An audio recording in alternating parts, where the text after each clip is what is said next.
எல்லோருக்கும் வணக்கம். இன்றைக்கி நம்ம எங்கே வந்திருக்கோம் அப்படின்னா, கோவில்பட்டியிலேருந்து ஒரு 12 கிலோமீட்டர் தள்ளி இருக்கிற பாரப்பட்டி அப்படின்ற ஒரு ஊரில் இருக்கிற ஒரு சமணர் படுகைக்கு வந்திருக்கோம். வாங்க போய் பார்க்கலாம்.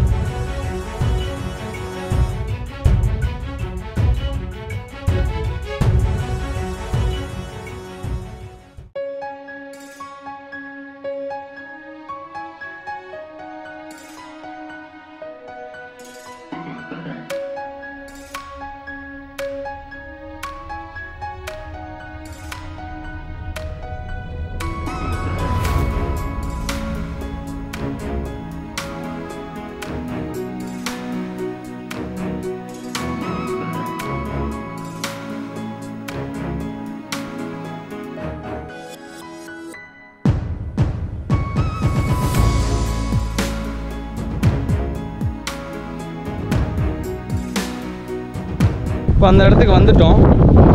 தமிழ்நாட்டில் நிறைய இடங்களில் வந்துட்டு இந்த மாதிரியான சமண சிற்பங்கள், இந்த சமண திருவுருவங்கள்லாம் வந்து செதுக்கியிருக்கிறாங்க. சமணர் பள்ளி, சமணர் படுகைலாம் இருக்குது. அதில் ஒரு இடம்தான் வந்து பார்த்தோம் அப்படின்னா, இங்கே இருக்கக்கூடிய மேலப்பாரப்பட்டி என்ற ஊரில் இருக்கக்கூடிய சமண சின்னங்கள். இப்போ இருக்கக்கூடிய உருவங்கள் பாருங்கள், சமண உருவங்கள் எத்தனை இருக்குது? மொத்தம் 8 உருவங்கள் இருக்குது. அப்புறம் வந்து வேலை முடிக்கப்படாத சில இதெல்லாம் வந்து தெரியுதுங்களா? இங்கே இந்த இடம் பாருங்க, அங்கே இருக்கிற அந்த உருவம் அப்படியே இங்கே தெரியுது. நம்மளாம் இமேஜின் பண்ணி பார்த்தோம் அப்படின்னா, அந்த முக்குடை எல்லாமே கொண்டு வந்துருக்காங்க.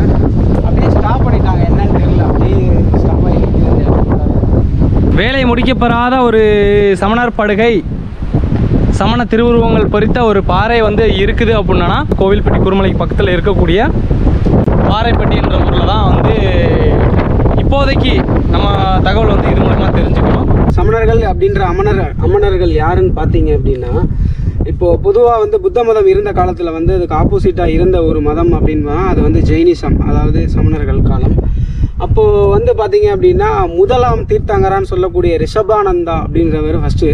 அதே மாதிரி அதில் கடைசியாக வந்து மகாவீரர் 24வது தீர்த்தங்கராராக அவர் இருந்தார்.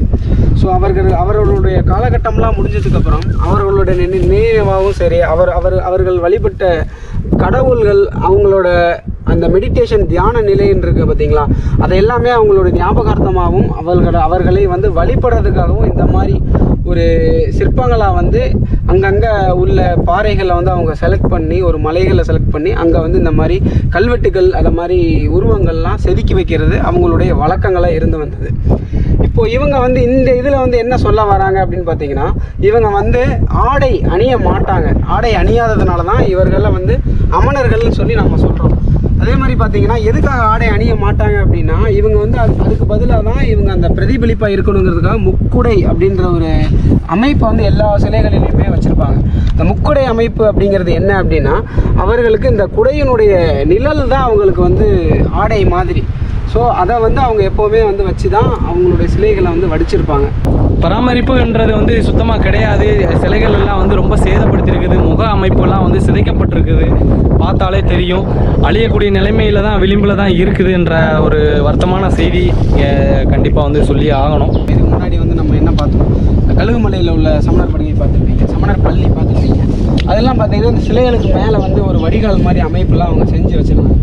இதில் வந்து சிற்பங்களே இன்னும் வந்து முடிவு பெறாத நிலையில் இருக்கிறதுனால இவங்க வந்து அந்த மாதிரி ஒரு வடிகால் அமைப்பு இங்கே செய்யாமல் அப்படியே விட்டுருக்காங்க.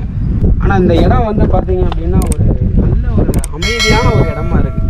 அதாவது இவங்க எதுக்கு வந்து இந்த மாதிரி மலைகளை தேர்ந்தெடுக்கிறாங்க அப்படின்னா, இவங்களோட முக்கியமான வேலையே வந்து பார்த்தீங்க அப்படின்னா தியானம் பண்ணுறது தான். அவங்களோட நிலையை வந்து அவங்களே புரிஞ்சுக்கணும் அப்படின்ற ஒரு நிலைக்கு வர்றது தான் இவங்களோட நிலை. ஸோ அதை புரிஞ்சிக்கிறதுக்காக இவங்க மன நிம்மதி இருக்கிற இடத்த தேடி வராங்களே. ஸோ இந்த மாதிரி இடத்துல பார்த்தீங்க அப்படின்னா அது கிடைக்கிது. உண்மையாகவே இங்கே வந்து அவ்வளோ ஒரு அமைதியாக இருக்குது, நல்ல ஒரு காற்று கிடைக்கிது. இப்போ இங்கே வந்து பார்த்தீங்க அப்படின்னா இந்த சிலையை வந்து இப்படி இருக்கிற சிலையை இவங்க எந்த மாதிரி ஸ்டார்ட் பண்ணியிருக்காங்கன்னு பாருங்கள். அந்த செதுக்குன அந்த வடிவம்லாம் பாருங்களேன், கோடு கோடாக அந்த புலி வந்து பரண்டுனா எப்படி இருக்கும் அது மாதிரி அப்படி தான் ஸ்டார்ட் பண்ணி அதுக்கப்புறமா தான் இந்த மாதிரி ஒரு வடிவுக்கு கொண்டு வராங்க. கஷ்டம்தான், அந்த காலகட்டத்தில் இந்த மாதிரி செய்கிறது வந்து கொஞ்சம் கஷ்டம்தான். கரெக்டாக வந்து வந்து இந்த உருவங்களை கொண்டு வர்றது எல்லாமே. சமணர்களுடைய காலகட்டம் அப்படின்னு அந்த எந்த மாதிரி காலகட்டம்னு பார்த்தீங்க அப்படின்னா, கிறிஸ்து பிறப்பிற்கு முன் கிமு வந்து 7ஆம் நூற்றாண்டு 5ஆம் நூற்றாண்டு வரைக்குமே வந்து அந்த இது வந்து அதிகமாக வந்து பரவலில் இருந்துச்சு, இந்த ஜெயினிசம் அப்படின்ற ஒரு கல்ச்சர் வந்து. இப்போது பொதுவாகவே பார்த்தீங்க அப்படின்னா நான் அதாவது ஒரு பொது அறிவாக வந்து தெரிஞ்சிக்க வேண்டிய ஒரு விஷயத்தை நான் பகிர்ந்துக்கிறேன். இப்போ ஜெயினிசம் அதாவது சமணர்கள் காலம் வந்து அந்த கல்ச்சர் வந்து பழசா, இல்லை பௌத்த மதம் வந்து பழசா, எந்த மதம் பழசு அப்படின்னு சொல்லி கேட்டிங்க அப்படின்னா, நான் சொல்கிறது என்னென்னு பார்த்தீங்கன்னா சமண மதம் தான் பழசு. எதை வச்சு சொல்கிறேன் அப்படின்னா, புத்தர் பிறப்பு அதாவது சமணர்களில் கடைசியாக இருக்கக்கூடிய மகாவீரர் பார்த்தீங்க அப்படின்னா, அவங்க 2 பேர் பிறந்த காலகட்டம் வந்து ஒரே காலகட்டத்தில் பிறந்திருக்காங்க. ஸோ இந்த புத்தருக்கு முன்னாடி கொஞ்சம் முன்னாடி தான் வந்து மகாவீரர் பிறந்திருக்கார். ஸோ மகாவீரரே வந்து 24வது தீர்த்தங்கரா அப்படிங்கிறப்போ, அப்போது புத்த மதம் அப்படிங்கிறது பார்த்தீங்க அப்படின்னா முழுக்கவே வந்து கௌதம புத்தர் அவருடைய இதில் தான் வந்து உருவான புத்தர். ஸோ இதுக்கு முன்னாடி அப்போ 24 தீர்த்தங்கரால இவர் 24வது மகாவீரர் இருக்கிறப்போ அப்போ 23 தீர்த்தங்கரா இருந்திருக்காங்க. ஸோ அவர்களுடைய காலகட்டம்லாம் பார்த்தீங்கன்னா அப்போ இது வந்து புத்த மதத்திற்கு முந்தைய மதமாக தான் இருக்கும். ஸோ அதை வச்சு பார்த்தீங்க அப்படின்னா சமண மதம் தான் மிகவும் பழமையான மதமாக கருதப்படுது. இந்த சிலைகள்லாம் பார்த்தாச்சு. இப்போ இங்கே வந்து ரொம்ப கம்மியாக தான் இருக்குது. எப்போவுமே வந்து ஒரு சமணர்கள் அவங்க வந்து எப்போவுமே அந்த ஒரு இடத்த சூஸ் பண்ணுறாங்க அப்படின்னா அங்கே அந்த மலைகளில் எப்படியாவது ஒரு குகை ஆன அமைப்பு வந்து கண்டிப்பாக இருக்கும். எதற்காக அப்படின்னா ஒரு தியான நிலை அவங்க வந்து தொடர்றதுக்காக கண்டிப்பாக ஒரு குகை அமைப்பு இருக்கும். இந்த மலையை பார்த்தா அப்படின்னா மேலே குகை இருக்கும் அப்படிங்கிற ஒரு இதுதான் தாட் தான் வருது. நம்ம மேலே போயிட்டு பார்க்கலாம் எந்த மாதிரி இருக்குது அப்படின்னு சொல்லிட்டு.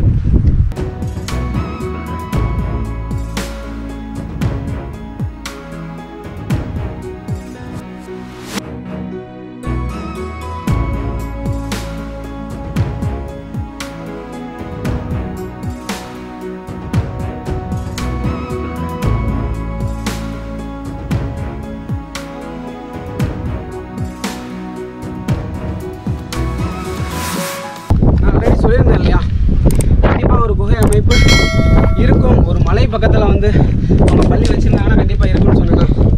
இங்கே பாருங்கள், ஒரு குகை இருக்குது.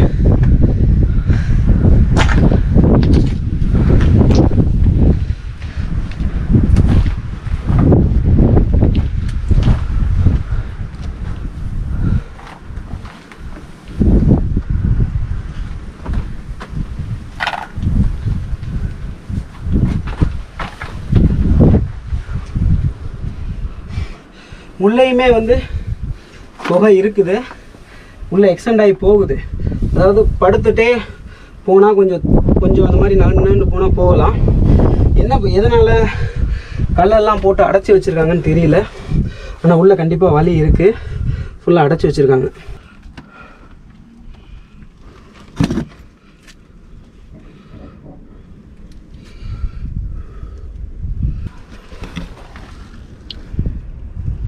பாருங்கள், உள்ளே சொன்னால் அந்த கல்லெல்லாம் அடுக்கி யாரும் உள்ளே போகிறதுக்கு எதனா இஷ்யூஸ் ஆகிருக்கும்னு நினைக்கிறேன். அதனால் அடைச்சி வச்சுருக்காங்க.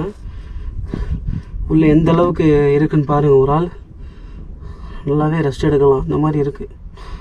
ஸோ இந்த இடம்தான் வந்து அவங்க தியானம் பண்ண இடமா இருக்கணும். இப்போ உள்ளே வந்து பார்த்தீங்க இல்லையா, அங்கே வந்து 2 மனிதர்கள் வந்து உள்ளே தாராளமாக தூங்கி ரெஸ்ட் எடுக்கலாம். அந்தளவுக்கு வந்து உள்ள இடம் இருக்குது. அவங்க எதனால் வந்து இந்த இடத்த வந்து கல்லெல்லாம் போட்டு அடைச்சி வச்சுருக்காங்கன்னு தெரியல. மலை மேலே இன்னும் கொஞ்சம் போமாங்கண்ணா, அந்த பக்கம் போய் பார்த்துட்டு வருவோம். வேறு ஏதாவது குகையோட அமைப்பு இருக்குதா? மலையோட பாதி தூரம் வந்திருக்கோம். இன்னும் கொஞ்சம் தூரம் தான், போயிட்டு மீதியும் பார்த்துருவோம். அப்படியே இந்த லொக்கேஷன் சுற்றி பார்ப்போம் எப்படி இருக்குது அப்படின்னு சொல்லிட்டு. இங்கேயும் அடைச்சி வச்சுருக்காங்க. இங்கேயும் ஒரு குகை இருக்குது.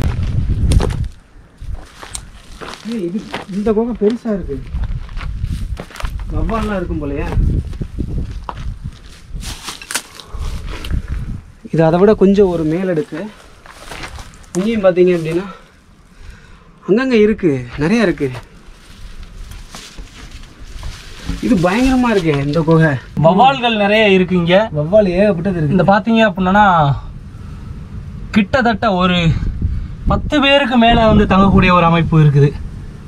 அப்போது இந்த குகை அமைப்பு வந்துட்டு ரொம்ப பெரிய அமைப்பாக தான் இங்கே இருந்திருக்குது. உள்ளே போக முடியலை. ஆனால் இங்கேருந்தே நம்ம பார்த்தோம்னாலே இருட்டாக இருக்குது, தெரியுதான்னு தெரியலை பாருங்கள். அந்த பக்கம் வரைக்கும் இந்த இடத்துல இருந்து உள்ள வரைக்கும் போகுது இடம். ஓ நோ 10 பேர் இல்லை வேணும் இன்னொத்தே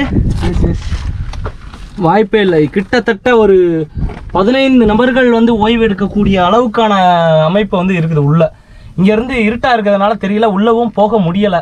உள்ள ஏதாவது விசேஷ ஜந்துக்கள் ஏதாவது கிடக்கலாம். ஸோ நம்ம வேறு பக்கம் போய் பார்ப்போம், வேறு ஏதாவது குகை அமைப்பு இருக்குதான்னு. அப்போ இந்த பக்கம் வந்தோம்னா இங்கேயும் இருக்குது.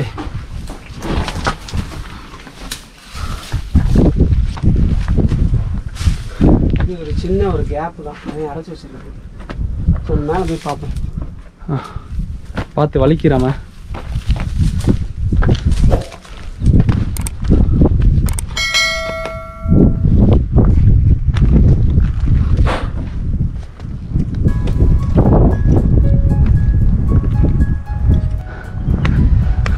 வேற ஏதாவது தெரியுதா மேலே?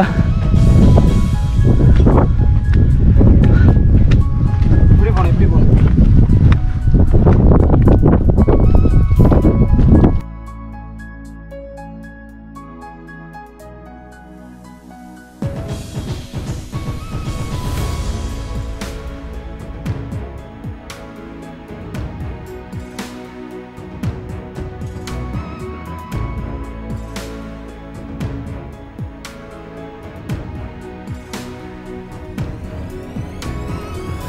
அப்படியே சுற்றி பாருங்க, ஒரு இந்த இடத்தினுடைய அழகு மலை மேல இருந்து பார்க்கும்போது சுற்றி வந்து காற்றாலைகள் தான்.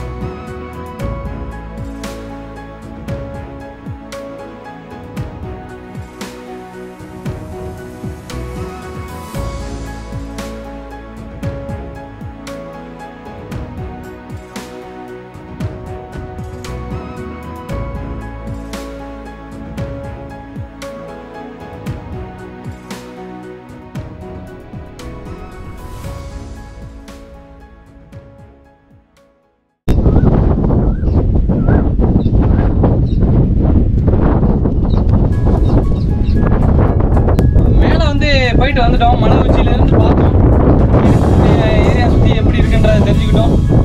இப்போ வந்து குகைக்கிட்ட வந்தாச்சு மறுபடியும்.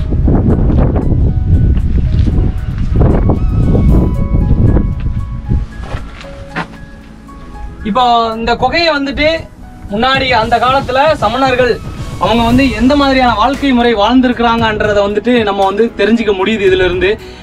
இந்த மாதிரி ஒரு அமைப்பை வந்து எப்படி ஏற்படுத்தியிருக்கிறாங்க. சின்னோட குகை தான், ஆனால் உள்ளே வந்து கிட்டத்தட்ட ஒரு இந்த இடத்துல ஒரு 2 பேர் படுக்கிற மாதிரியான ஒரு அமைப்பு வந்து இருக்குது, ஏற்படுத்தி இருக்கிறாங்க.